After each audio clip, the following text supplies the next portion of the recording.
friends, and welcome back. I hope you're all doing well today, by God's grace. If you haven't already, please consider subscribing to the channel and turning on the bell so you don't miss future updates. This sad news comes out of Flagstaff, Arizona. Multiple sources close to the family confirmed to Entertainment Daily that Angela Moody, a close personal friend of Janelle Brown, died earlier this week. Family representatives confirmed her passing on Tuesday, describing Angela as a vibrant, warm-hearted woman who fought bravely against addiction for many years. In a statement, the family shared that Angela was a beloved friend, a mother, and an active member of her community. Her life, they said, was tragically cut short by the ongoing opioid crisis. The statement also asked for privacy as loved ones grieve this heartbreaking loss. Those close to Janelle Brown say the reality star is deeply devastated. Janelle and Angela had been close for more than a decade. While Angela mostly stayed out of the spotlight, fans may have noticed her in the background of Janelle's social media posts over the years. More importantly, sources say Angela was a steady source of emotional support for Janelle during her recent separation from Kody Brown, a time when true friends matter most. The Maricopa County Medical Examiner's Office confirmed that an autopsy is pending. However, preliminary information points to opioid involvement.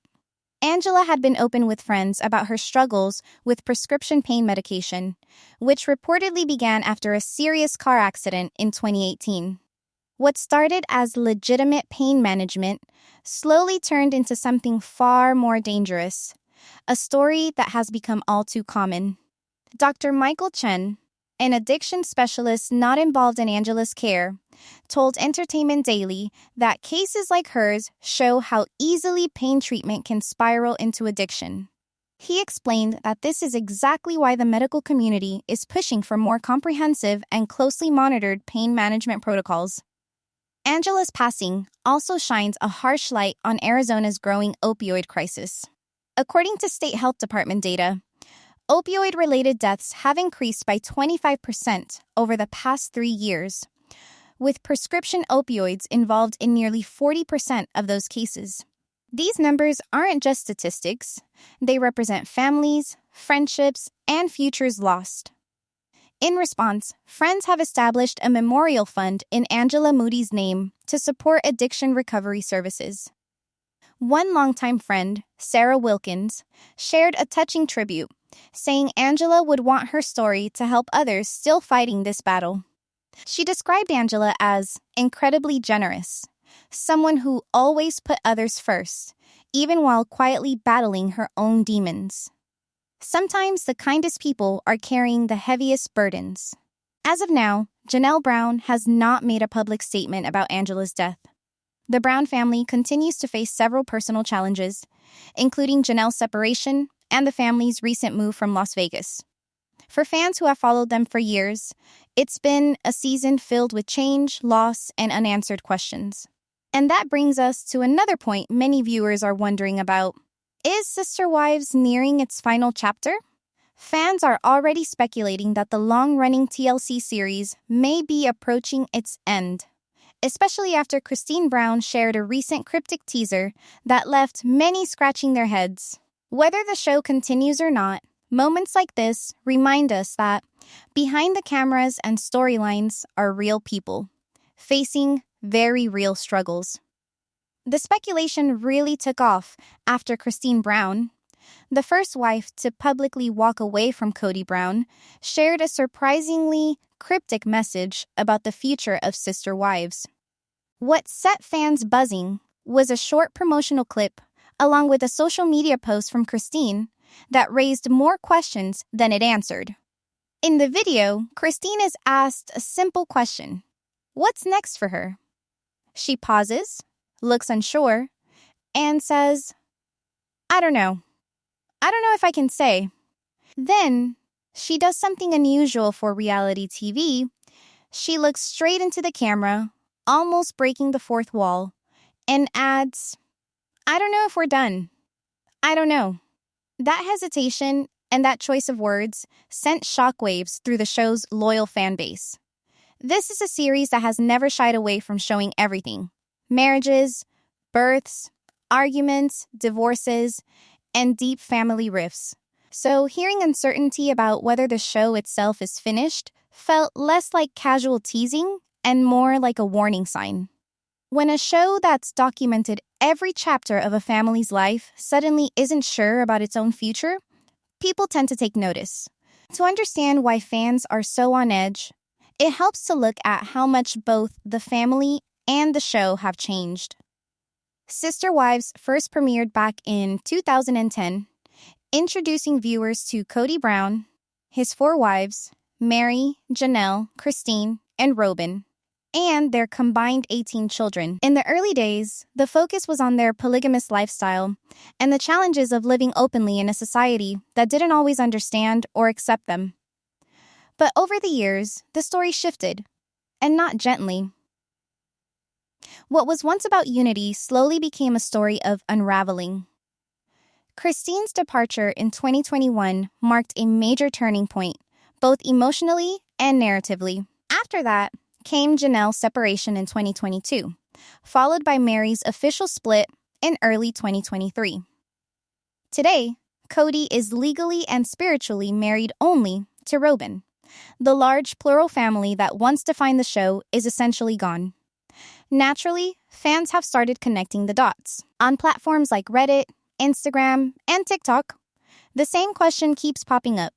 If there's no plural marriage left, what is Sister Wives actually about? One Reddit user summed it up bluntly, saying, "It's now Kody, Robyn, and their ex-wives." The story has reached its natural conclusion. Others point to the heavy tone of recent seasons.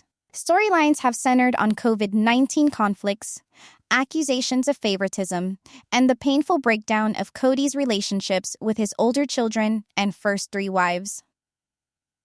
Some viewers say the show feels tense, repetitive, and emotionally exhausting. Ratings have dipped, and longtime fans admit it's not the comfort watch it once was.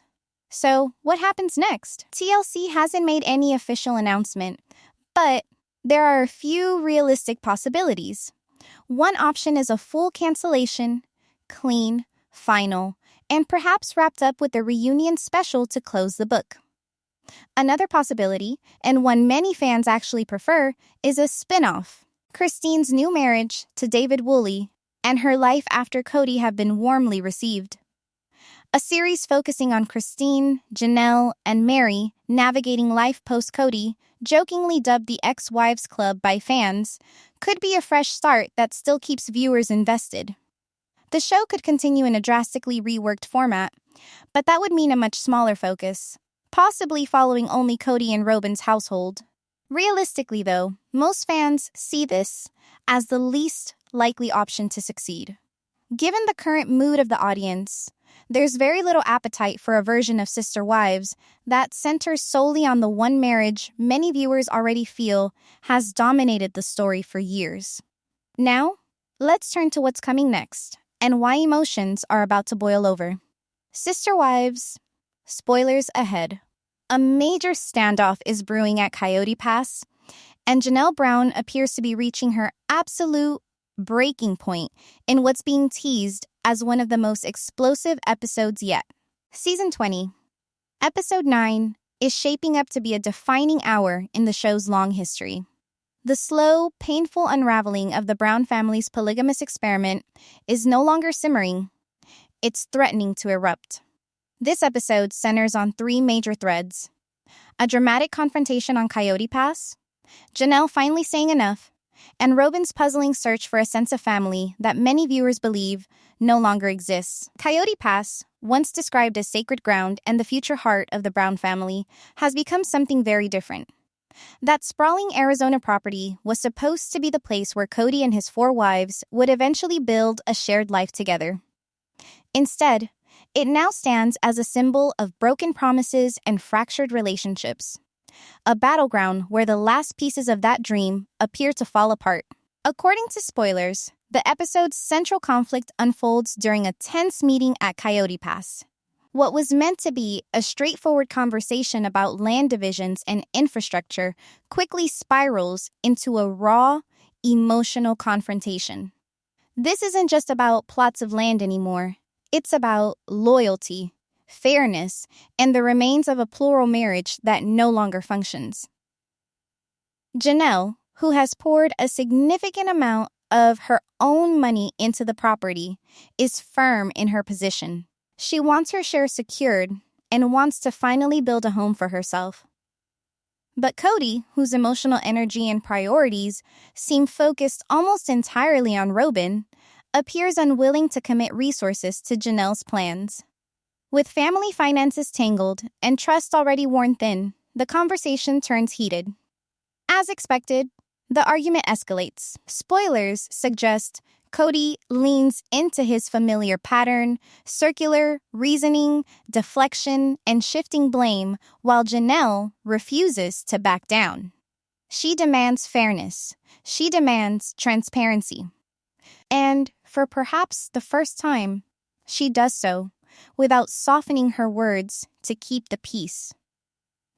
This moment isn't really about money or land. It's a stand-in for everything that's gone wrong.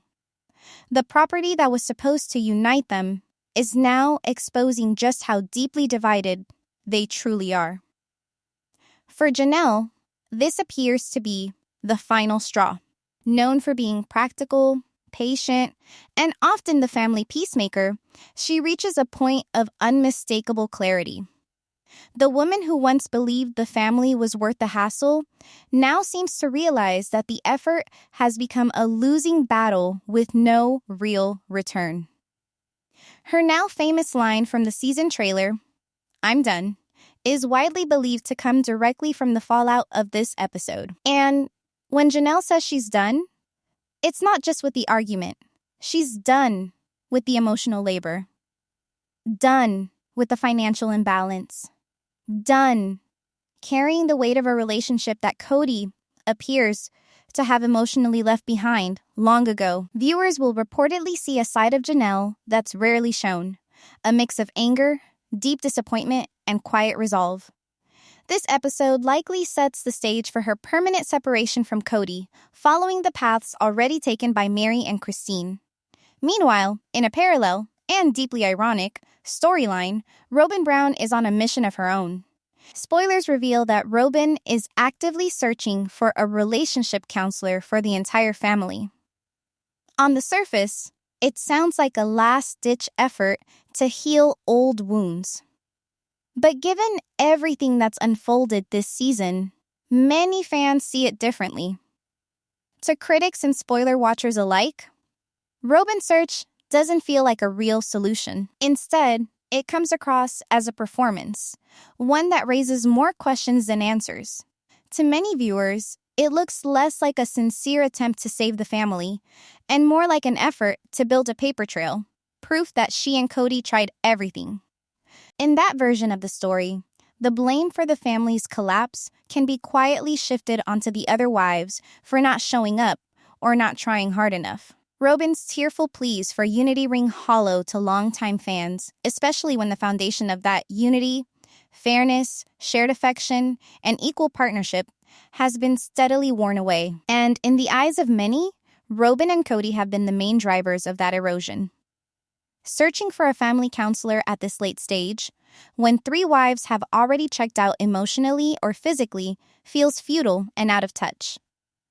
Rather than a real solution, it comes across as a tone-deaf gesture, one designed to frame Robyn and Kody as the victims of circumstances instead of active participants in the family's breakdown. All of this makes Episode 9 of Sister Wives Season 20 feel like a perfect storm. It pulls together the show's core conflicts into one emotionally charged hour. Coyote Pass, once the symbol of hope and unity, now represents the death of a dream. The standoff there feels less like a meeting and more like a funeral. Janelle, long viewed as the most practical and committed member of the family, reaches the end of her patience. Her decision to be done lands like the final nail in the coffin. And Robyn's counselor's search highlights a deeper failure of leadership, choosing the appearance of effort over the hard, uncomfortable work of real accountability and change. As the Brown family story continues to unfold, this episode stands out as a clear turning point. The question is no longer whether the family will fully fracture. What we're witnessing now is how the last remaining threads are being cut. Slowly, painfully, and in front of the cameras, one heartbreaking argument at a time. And just when it seems the story can't take another turn, it does. In the ongoing collapse of the Brown family, Kody Brown has named a new and deeply personal villain. In a striking act of deflection, he now blames his first wife Meri's closest friend, Jen Sullivan, for their separation. Kody claims that Jen pushed Meri to finally walk away from their spiritual marriage, accusing her of interfering and pulling Meri out of the relationship. This explosive allegation, revealed in an upcoming episode and supported by interviews, shifts responsibility away from years of emotional neglect and past scandals, including the infamous catfishing incident, and places it squarely on Meri's best friend. The reaction from fans has been swift and furious, with many calling the claim unbelievable and unfair. For viewers, this marks a new low in Kody's ongoing explanation of why his polygamous family fell apart. Rather than looking inward or acknowledging his own role, he appears determined to blame anyone but himself. By turning Meri's trusted confidant into a so-called third-party agitator, Kody reinforces what many fans already believe, that accountability has never been his strong suit. According to spoilers and promotional clips, Kody lays out this theory during a confessional and in conversations with Robyn, setting the stage for yet another controversial and emotionally charged chapter in the sister-wives saga. Kody now claims that Jen, who has been a steady, loyal presence in Meri's life for years, actively pushed and influenced Meri to leave him. In his telling, their friendship wasn't supportive or healing. Instead, he paints it as a toxic influence that slowly turned Meri against him. I think Jen has been a third party in our relationship that has not been helpful, Kody is reported to say. According to Kody, Jen's advice didn't encourage reconciliation or patience. Instead, he suggested empowered Meri to finally put herself first, to choose her own happiness, and walk away from a marriage that, by many accounts, had been emotionally lifeless for years. For Kody, this idea of outside interference offers a convenient explanation, one that shifts attention away from a relationship he had long since stopped nurturing. But to longtime viewers, this explanation doesn't sit right. So, who exactly is Jen Sullivan? For Sister Wives fans, she's far from a stranger. Jen isn't some off-camera friend suddenly dragged into the storyline. She's appeared on the show multiple times and is best known as Meri's rock-solid support during one of the most painful chapters of her life, the catfishing scandal. When Kody pulled away emotionally and physically after that incident, it wasn't him who stayed close. It was Jen. Jen offered Meri a place to stay, a shoulder to cry on, and steady reassurance when Meri felt isolated and humiliated. She helped her rebuild when the marriage offered little comfort and even less compassion. Her loyalty, from the viewer's perspective, has never been in question. That's why seeing her framed now as a manipulative puppet master has struck many fans as not just unfair, but deeply inaccurate.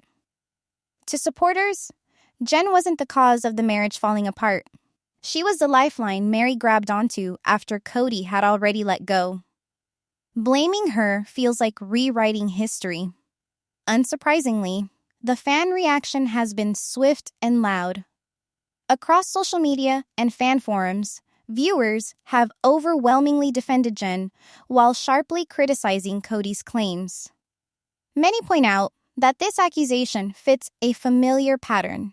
Over the years, Kody has blamed Christine's bad attitude for their split and cited Janelle's lack of patriarchal respect as a reason for their struggles. Now, blaming Jen for Meri's departure feels like the latest chapter in a long-running habit of avoiding personal responsibility. For longtime viewers, the real reasons Meri left have been visible on screen for years. They point to ongoing emotional neglect, Kody openly admitting he no longer considered himself married to her, his obvious favoritism toward Robyn, and his complete lack of effort to repair the relationship. One fan summed it up perfectly in a tweet that quickly gained traction. "Kody, you pushed Meri away for a decade.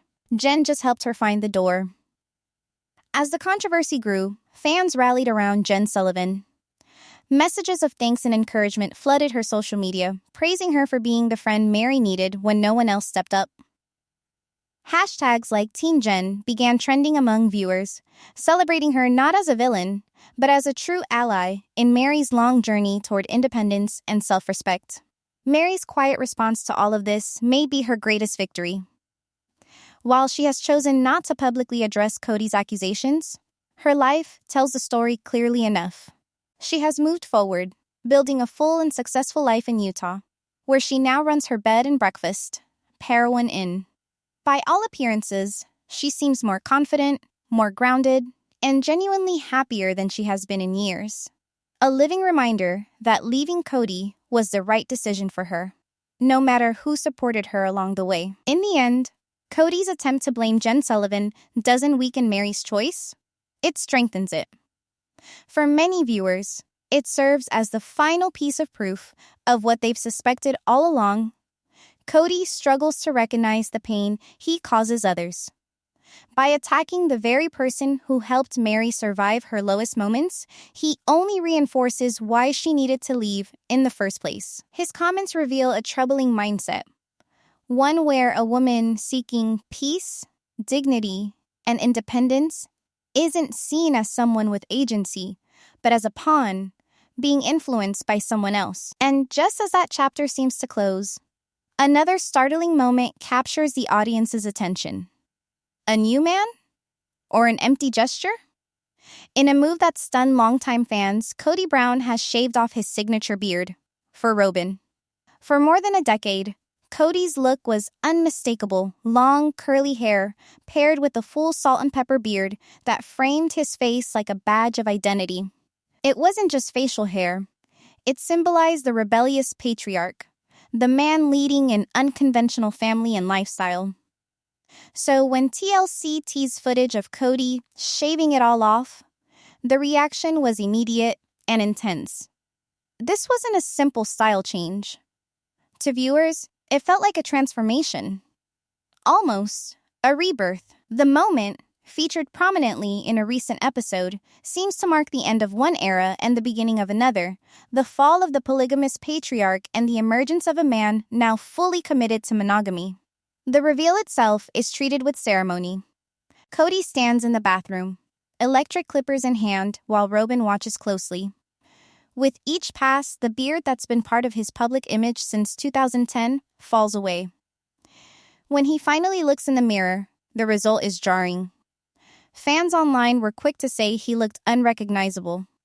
The clean-shaven face reveals a version of Kody many hadn't seen in decades, as if an entire layer of his identity had been peeled away. Robyn's reaction, at least as shown on camera, is emotional and approving. "I just want to see your face again," she says, suggesting the change was either her request or a shared desire. To Robyn, this may symbolize reconnecting with the man she originally married, now free from the complications and conflicts of his other relationships. Within the larger context of the family's collapse, the symbolism is hard to miss. Kody's beard was present throughout his marriages to Meri, Janelle, and Kristine. It was part of the life they all knew. Shaving it off now, after those relationships have ended, feels like a deliberate shedding of the past. A visual break from the man who failed to keep that family together. For many viewers, there's also a second message at play, a clear pledge of allegiance to Robyn. By changing his appearance so dramatically and explicitly for her, Kody seems to be making a non-verbal vow. His loyalty, his identity, and his future are now centered on Robyn and their children alone. In that sense, the transformation isn't just about grooming, it's about proving devotion through reinvention. There's also a third way many viewers are reading this moment, and it's a lot less hopeful. Some see the shaved beard not as a fresh start, but as a sign of an identity crisis. With his role as the leader of a large plural family now gone, Kody may be struggling to understand who he is without it.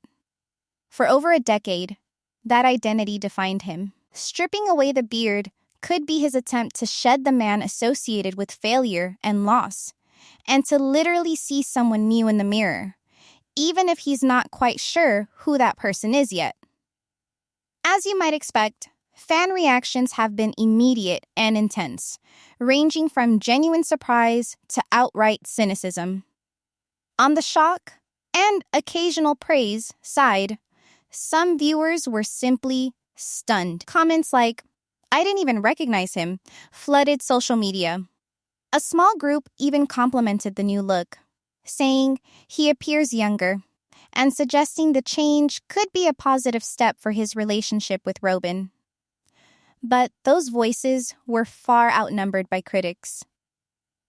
The dominant tone online has been skeptical, if not outright dismissive. Many fans see the gesture as performative, a surface-level move that avoids addressing the real damage underneath. One popular comment summed it up bluntly: he couldn't be a good husband to 3 wives, but he can shave his beard for one. Others went further, calling it the final stage of what they jokingly refer to as the Robynization of Kody Brown, proof that his identity has fully merged with hers. Some viewers have likened the transformation to a textbook midlife crisis, comparing it to someone buying a flashy sports car to avoid deeper self-reflection. In their eyes, the makeover does nothing to fix the real issues that tore the family apart: favoritism, emotional neglect, and chronic communication breakdowns. From TLC's perspective, the moment is clearly being framed as a turning point. It's a powerful visual for promotions and signals that the show itself is evolving along with its central figures. But for longtime viewers who've watched 3 wives walk away, the moment doesn't feel like a rebirth. It feels more like an epitaph. For many, the beard wasn't just facial hair. It was a symbol of the plural family itself. Its removal is the clearest confirmation yet that the version of the Browns viewers once knew is truly gone. Whether this clean-shaven Kody represents a man finally at peace in a monogamous life, or someone completely unmoored from his former identity, is a question that will hang over the remaining episodes of Sister Wives. One thing, however, is certain: the patriarch with the famous beard is gone, and standing in his place is someone many viewers no longer recognize.